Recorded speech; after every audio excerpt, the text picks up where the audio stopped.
Los 45 años transcurridos entre la explosión de las bombas atómicas y el fin de la Unión Soviética no constituyeron un período de la historia universal homogéneo y único. Sin embargo, la historia del período en su conjunto siguió un patrón único marcado por la peculiar situación internacional que lo dominó hasta la caída de la Unión Soviética. El enfrentamiento constante de las dos superpotencias surgidas de la Segunda Guerra Mundial. Visto en la historia, el corcel de hierro americano Rocky Balboa viene a la Unión Soviética. Ha llegado Iván Drago contra el Será la batalla del siglo. La denominada Guerra Fría. El tema de hoy, mundo bipolar. Es posible que las sagas de Rocky sean hoy las películas de boxeo por excelencia, pero nosotros las usaremos para apreciar de qué se trató ese mundo bipolar entre 1945 y 1991, que más que la posibilidad de una guerra, era el dominio por las ideologías. Donde para algunos el régimen socialista representaba una amenaza a la libertad, en cambio para otros significaba una alternativa más justa y solidaria al capitalismo individualista. En Rocky IV, la metáfora está muy bien marcada. Balboa, campeón del mundo, para vengar la muerte de su amigo Apollo Creed, acepta el desafío del representante comunista, Iván Drago, a boxear en Moscú.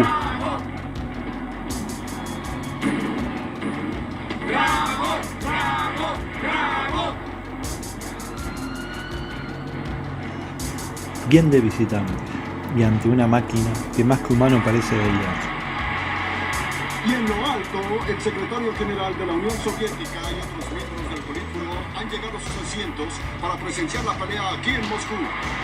Antes de salir al cuadrilátero, en un estadio repleto de soviéticos. Rocky, sé que estás ocupado ahora, pero quiero decirte algo desde hace tiempo. Sé que a veces actúo como estúpido y digo cosas estúpidas, pero has sido un amigo cuando otros dirían, deja a ese pobre diablo, me respetas. Sabes, es difícil para mí decir estas cosas, porque no soy así. Pero si pudiese salir de mí mismo y ser alguien más, quisiera ser tú. Tienes un gran corazón, Rocky. Los deseos del cuñado Poli Gracias, Poli. parecen ser los del capitalismo. ¡Acaba con ese asqueroso! Pero, ¿cómo nace este mundo bipolar?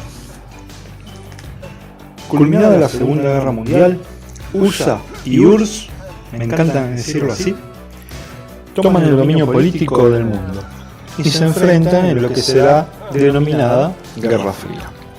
USA será la banderada de Occidente capitalista y URSS del Oriente socialista.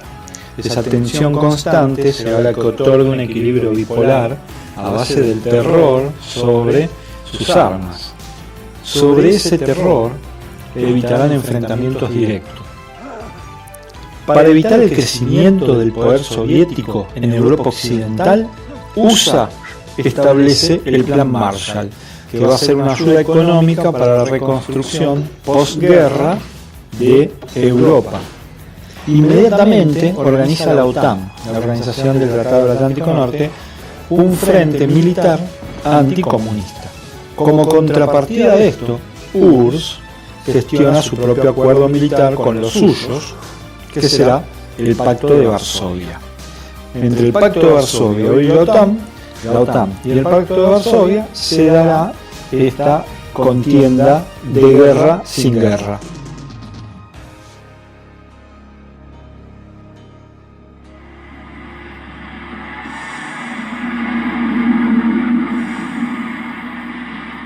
Drago entra, como si la palabra derrota no existiera en su diccionario. El campeón ruso es asombroso. La cámara, desde arriba, muestra a un Balboa solo, pequeño ante las circunstancias. Mas, él no parece tener miedo. Su pantalón representa El americano volverá a su país derrotado. todo lo que Occidente está yendo a buscar a Rusia.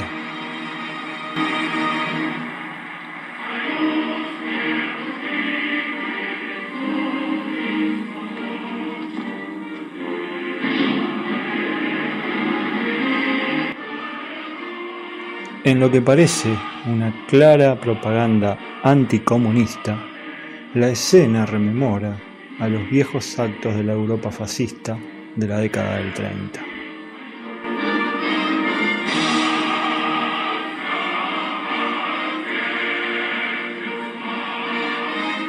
El cruce de miradas parece decirlo todo.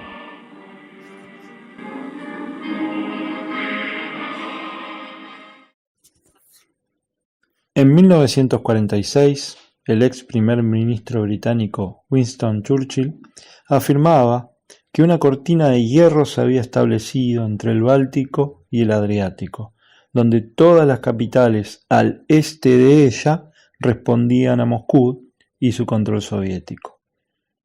Entre estas, la mítica Berlín, desde donde nace la división de la vieja Alemania imperial en las Alemanias democrática del lado ruso y federal del lado occidental.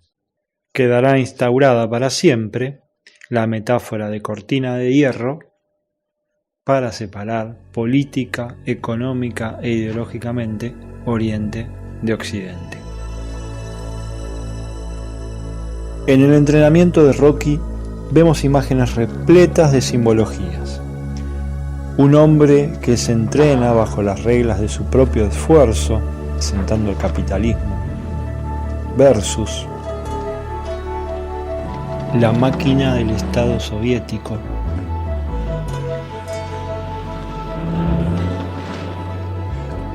emotividad versus rudeza incomprensible. Campesinos en alto grado de atraso, un Estado que controla,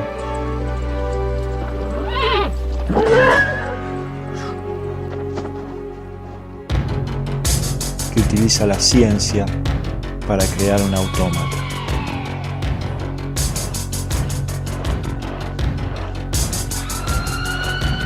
El corazón contra la computadora.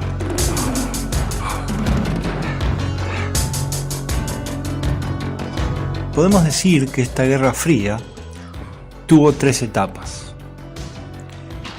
La primera se caracterizó por un enfrentamiento abierto, con picos de tensión en las crisis de Berlín, en la Guerra de Corea, en la crisis de los misiles de Cuba, en la Guerra de Vietnam.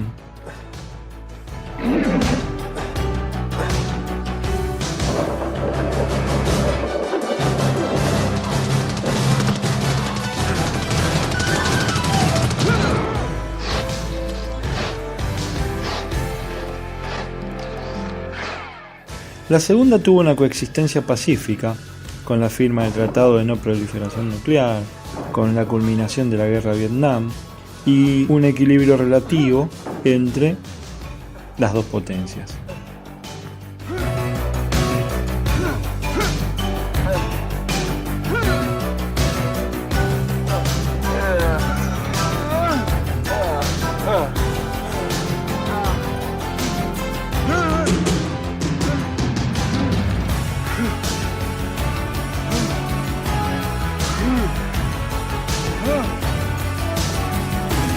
La tercera se inició con la llegada de Ronald Reagan a la presidencia de Estados Unidos y se cerró, para algunos, con la caída del muro de Berlín, para otros, con la disolución de la Unión Soviética en el 91 bajo el mandato de Boris Yeltsin.